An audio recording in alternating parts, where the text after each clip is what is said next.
বহু মোড়ের কোনো রাস্তায় কেউ কোনো সিগন্যালে না দাঁড়িয়েই মুহূর্তে যে যার লেন ধরে পথ পাড়ি দেওয়ার সুযোগ তৈরির কাজটাই মূলত ইন্টারচেঞ্জের মাধ্যমে হয়ে থাকে। ব্যস্ত সড়কের মোড়ে তৈরি ইন্টারচেঞ্জ যানজট মুক্তভাবে চলাচলের পথ তৈরি করে, ফলে বেঁচে যায় বহু সময় ও জ্বালানি খরচ।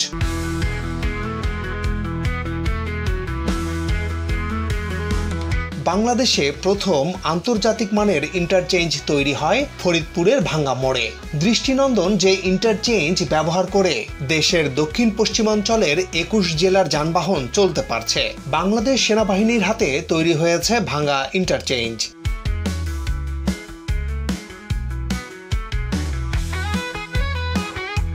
দেশের দ্বিতীয় ইন্টারচেঞ্জটি হচ্ছে সিরাজগঞ্জের হাটি কুমরুল মোড়ে। চীনের হাতে তৈরি হচ্ছে এই ইন্টারচেঞ্জ। পুরোপুরি নির্মাণ শেষ হলে ভাঙ্গার চেয়েও নান্দনিক হবে ইন্টারচেঞ্জটি।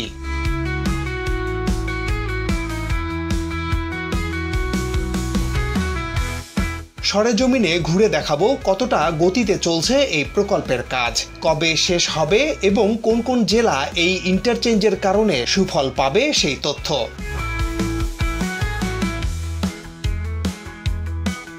যুগে যুগে যোগাযোগ অবকাঠামো বদলে দিয়েছে এক একটি জনপদের চেহারা। যে অঞ্চলের যোগাযোগ ব্যবস্থা যত উন্নত, সেখানকার অর্থনীতি, কর্মসংস্থানের সুযোগ আর বাসিন্দাদের জীবনমান ততটাই উন্নত হয়। যদিও বাংলাদেশে দুঃখজনকভাবে কোনো সরকারই সুষম উন্নয়ন করে না, বরং রাজনৈতিক বিবেচনায় বিশেষ কিছু অঞ্চলে বড় বড় প্রকল্প নিয়ে থাকে, আর রাজনৈতিক কারণে নেয়া সেসব প্রকল্প একসময় বোঝা হয়ে ওঠে। অপচয় হয় অর্থ আর ফল বঞ্চিত হয় মানুষ।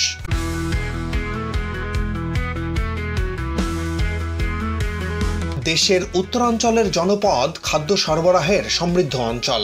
দেশের মোট খাদ্য চাহিদার 50% ও কৃষিভিত্তিক শিল্পের 70% কাঁচামাল উত্তরাঞ্চলের জেলা থেকে সরবরাহ হয়। অথচ বরাবরই এই জনপদ অবহেলিত হয়ে রয়ে গেছে। আবার কোনো প্রকল্প শুরু হলেও বছরের পর বছর ধরে চলছে তার কাজ।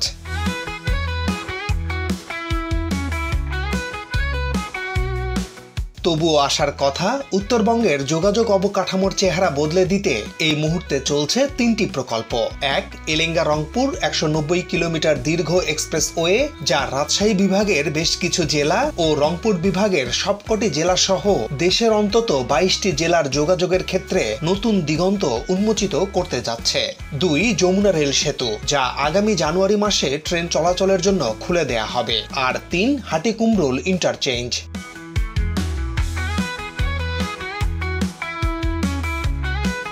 হাটি কুমরুল ইন্টারচেঞ্জটি পড়েছে মূলত এলেঙ্গা রংপুর এক্সপ্রেসওয়েতে। আমরা এখন এলেঙ্গা মোড়ে। এখান থেকে বামের পথটি টাঙ্গাইল শহরের দিকে গেছে।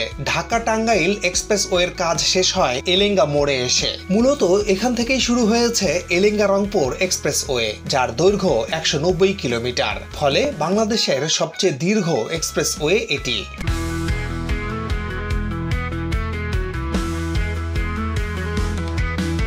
রাজনৈতিক পট পরিবর্তনের পর অন্যান্য প্রকল্পের মতো এখানেও অনিশ্চয়তা ছিল, তবে আসার কথা প্রকল্পের কাজ বন্ধ হয়নি। এলেঙ্গা রংপুর এক্সপ্রেসওয়ের কাজ বগুড়া থেকে রংপুর পর্যন্ত যতটা অগ্রগতি হয়েছে, এলেঙ্গা থেকে যমুনা সেতু পর্যন্ত অগ্রগতি ততটা হয়নি।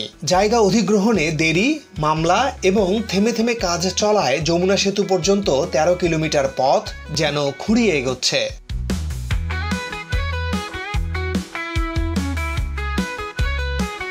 যা হোক, দেশের উত্তর পশ্চিম জনপদের জন্য সবচেয়ে বড় আশীর্বাদ এই যমুনা সেতু। 1998 সালে চালু হয় এই সেতুটি। যমুনা সেতু পেরিয়ে হাটি কুমরুল মোড় পর্যন্ত পথ 22 কিলোমিটার। এলেঙ্গা রংপুর এক্সপ্রেসওয়ের এই অংশের কাজ মোটামুটি এগিয়েছে। এবার আমরা পৌঁছে গেছি সিরাজগঞ্জের হাটি কুমরুল গোল চত্বরে।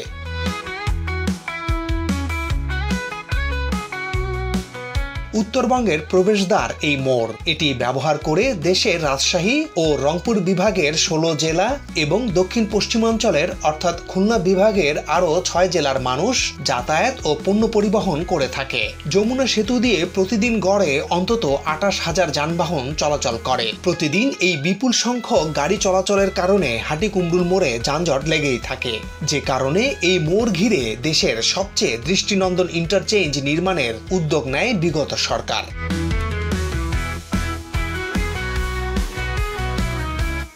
হাটিকুমরুল মোড়ের অন্তত 1 কিলোমিটার আগে থেকে বিভক্ত হবে রুট।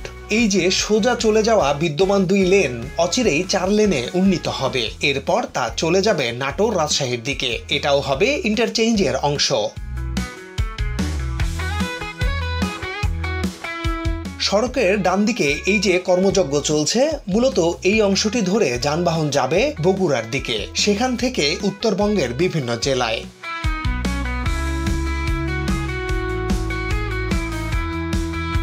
এখন এখানে চলছে পিলার ও গার্ডারের কাজ। এছাড়া এই অংশে একটি ছোট ব্রিজের কাজও চলমান আছে। সেতু সহ যে পথটি তৈরি হচ্ছে তা মূলত লোকালয়ের ভেতরে চলাচলের জন্য।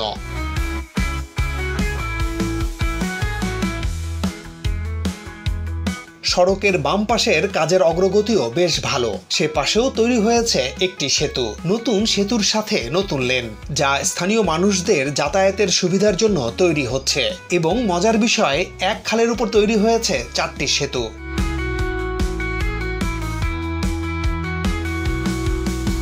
যা হোক, বামের এই লেনটি ধরে পাবনা কুষ্টিয়ার দিকে চলাচলকারী যানবাহন ছুটবে। পাবনার দিকে যাওয়া নিচের সড়কেরও সংস্কার চলছে। প্রতিদিনই একটু একটু করে এগোচ্ছে প্রকল্পের কাজ।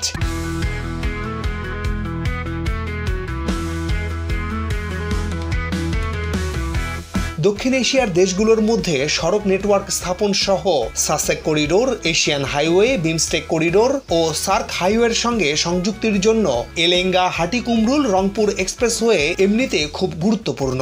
আর এর মধ্যে এই ইন্টারচেঞ্জের গুরুত্ব অনেক।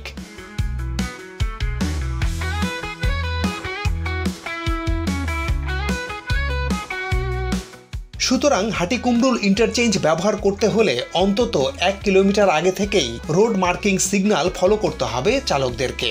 আপনার গন্তব্য কোন দিকে হবে সে পথ বেছে নিয়েই যেতে হবে। কোনোভাবে ভুল পথে ঢুকলে প্রায় 10 কিলোমিটার পথ ঘুরে আসতে হবে। সুতরাং সাবধান। এটি এমন সুন্দর এক পথ হবে যেখানে কোনো লেনের গাড়ি আরেক লেনে আসবে না। কোনো ট্রাফিক সিগন্যালের ঝামেলা নেই। যে যার পথ ধরে নিজ নিজ গন্তব্যে ছুটে যাবে যার যার মতো।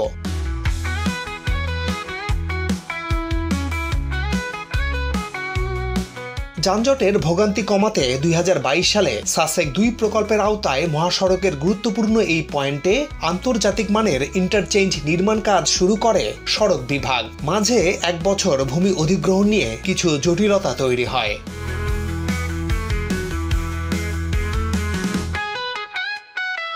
আপনারা জানেন, এই এলাকায় ফুড ভিলেজ, অ্যারিস্টোক্রেটের মতো নামি দামি রেস্টুরেন্ট, হোটেল ছিল অসংখ্য ব্যাংক, মার্কেট সহ বিভিন্ন বাণিজ্যিক স্থাপনা। ফলে সরকারকে এই প্রকল্পের জন্য 100 একরের মতো জমি অধিগ্রহণ করতে হয়েছে। তাদেরকে ক্ষতিপূরণ দিয়ে এরপর এসব স্থাপনা ভেঙে এবং মালামাল সরিয়ে নিতে হয়েছে। সব কাজ গুছিয়ে এনে এখন পুরোদমে চলছে কাজ।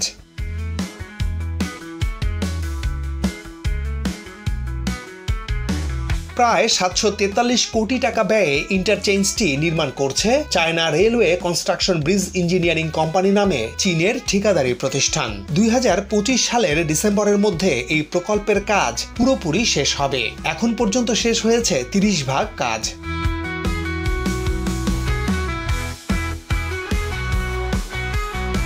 এই ইন্টারচেঞ্জ দিয়ে যানবাহনগুলো নিরবচ্ছিন্নভাবে এক পাশ থেকে যে কোনো পাশে বাধাহীনভাবে চলাচল করতে পারবে। দূরপাল্লার যানবাহনের চালক ও যাত্রীদের বিশ্রামের জন্য স্থাপন করা হয়েছে একটি হাইওয়ে সার্ভিস এরিয়া।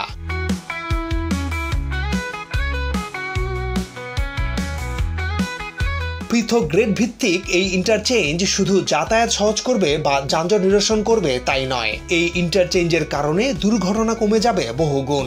এমন এক সড়ক হবে যা আপনাকে ধাঁধায় ফেলে দেবে। বাংলাদেশের সব সড়ককে ছাড়িয়ে যাবে যার সৌন্দর্য। এই উন্নত ও দৃষ্টিনন্দন স্থাপনা বাংলাদেশের মানও বৃদ্ধি করবে।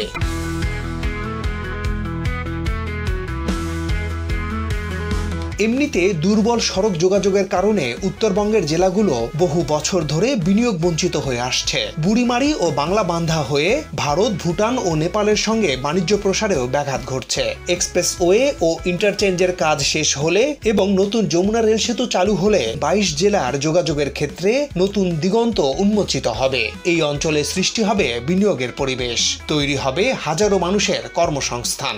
আর এভাবেই এগিয়ে যাবে আমাদের সোনার বাংলাদেশ। আজ এ পর্যন্তই। সবাই ভালো থাকুন, আমাদের সাথে থাকুন।